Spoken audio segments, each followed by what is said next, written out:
speak with human eloquence and angelic ecstasy, but don't love, I'm nothing but the creaking of a rusty gate. If I speak God's word with power, revealing all His mysteries and making everything plain as day, and if I have faith that says from a mountain jump, and it jumps, but I don't love, I'm nothing. If I give everything I own to the poor, and even go to the stake to be burned as a martyr, but I don't love, I've got nowhere.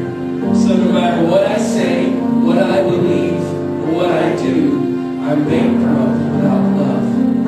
Love never gives up. Love cares more for others than for self. Love doesn't want what it doesn't have. Love doesn't strut, doesn't have a swelled head, doesn't force itself on others, isn't always me first, doesn't fly off the handle, doesn't keep score of the sins of others, and doesn't revel when others grovel.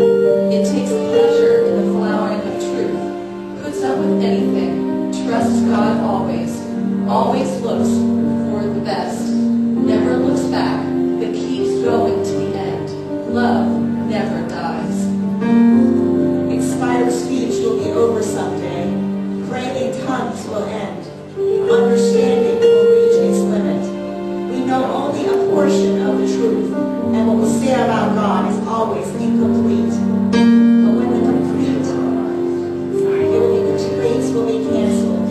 When I was an infant held by my mother, I gurgled and cooed like any infant. When I grew up, I left those infant ways for good. We don't yet see grades clearly. We're squinting in a fog, peering through a mist. But it won't be long before the weather clears and the sun shines bright. We'll see it all then, see it all as clearly as God sees us, knowing Him directly just as He knows us. But for right now, until that completeness, we have three things to do to lead us toward that consummation. Trust steadily in God, hope unswervingly, love extravagantly, and the best of these three is love. Morning. If you are a guest with us here today, we are thrilled to have you with us.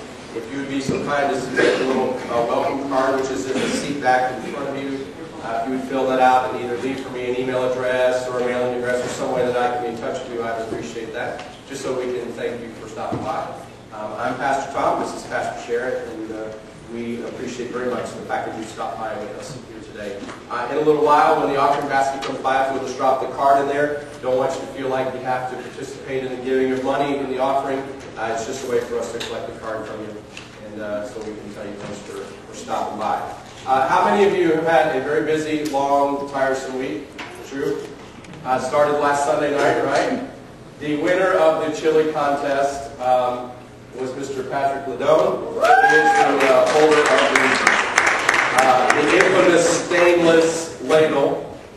And I guess that's what we'll call that thing.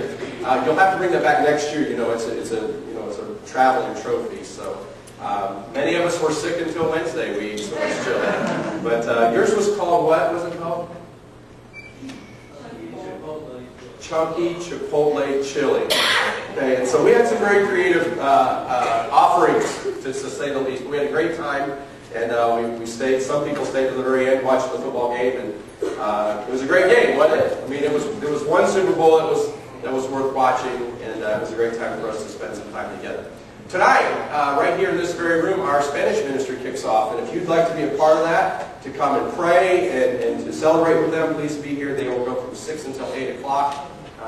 Pastor Alejandro and his staff will be here, and it's something we've looked forward to for a long time, and many of you have expressed a need for that in our community, so we just ask you to come be a part of it. That's something that is of interest to you. Middle school, high school, we will meet tonight from 6 until 8 o'clock as well. And middle school, high school students and parents, you need to know that the missions trip has been scheduled for June the 22nd, the week of June 22nd. We are going to go suffer on the beach at Panama City. Partners in Prayer meets now on Tuesday nights. If you would like more information about that, see either me or Don Goff. We're looking for ways for people to pray for home, for specific things in the church, specific ministries you can do. We want you to be a part of that. Today starts our new series called Relationships, and we have small groups that meet every Wednesday night.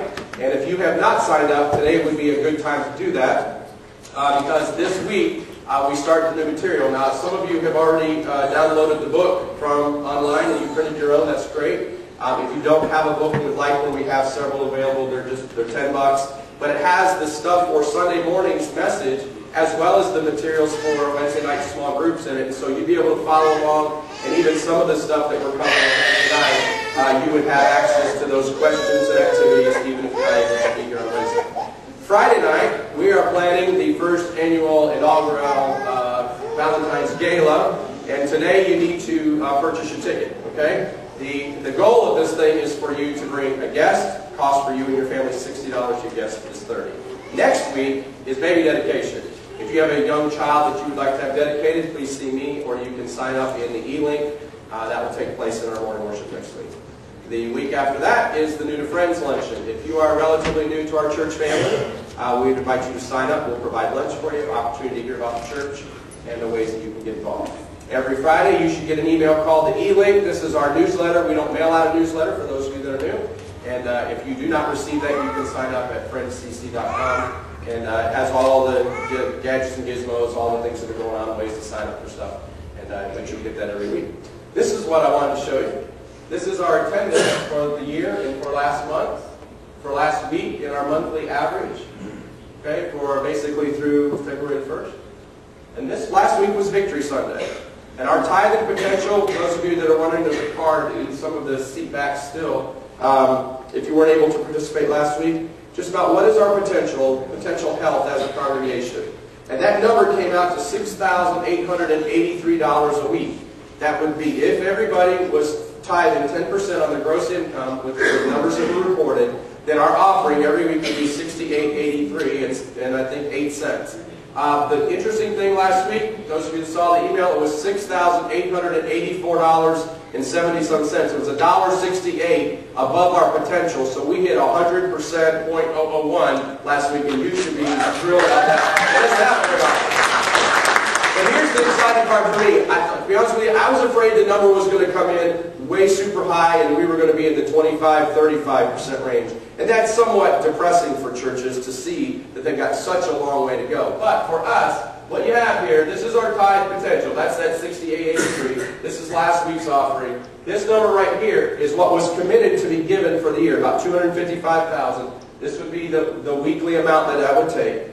This is right now our weekly average. And that number divided by that number gives us our percentage. And right now we're running at about 74% of our total potential health. That is incredible, and you are to be commended for that and for trusting the Lord. So you can give yourselves a hand. You did a great job. Okay, so that's what okay, the goal, as you might recall, for the year is to work toward health. And last month, I had preacher friends of mine that told me, dude, you can't talk about money, not with the new administration and not with the economy doing what happened. And you know what? The response here was very positive, and I think the response this next 6 weeks will be positive too. Because what happens when you run out of money at your house? What goes south real quick? The relationship. Because the number one reason people get divorced is money. That's the number one reason. And so these two things go together very closely. And what I mean by that is every strong relationship is probably not as strong as they think it is. And every relationship that is probably fractured beyond where they think it is. And when you take something as serious as financial pressure and you throw that into the mix, relationships can crumble very quickly. Even ones that you would swear would never crumble can crumble quickly when you throw in the pressure of finances. And so we're going to talk about that for the next 6 weeks. That's the booklet. You can follow along. Today's talk is called How Sweet It Is to Be Loved by You. And the question some of you are asking, Pastor Tom, I'm not married. Why should I pay attention? Well, here's why. Because relationships are the same no matter who they're between. They have the same dynamics and they have the same needs and they have the same behaviors that make for great relationships. So whether you are single or whether you are divorced, whether you are a teenager, you can learn something in this series. And part of our participation on Wednesday night is we have groups for different times in your life. We have a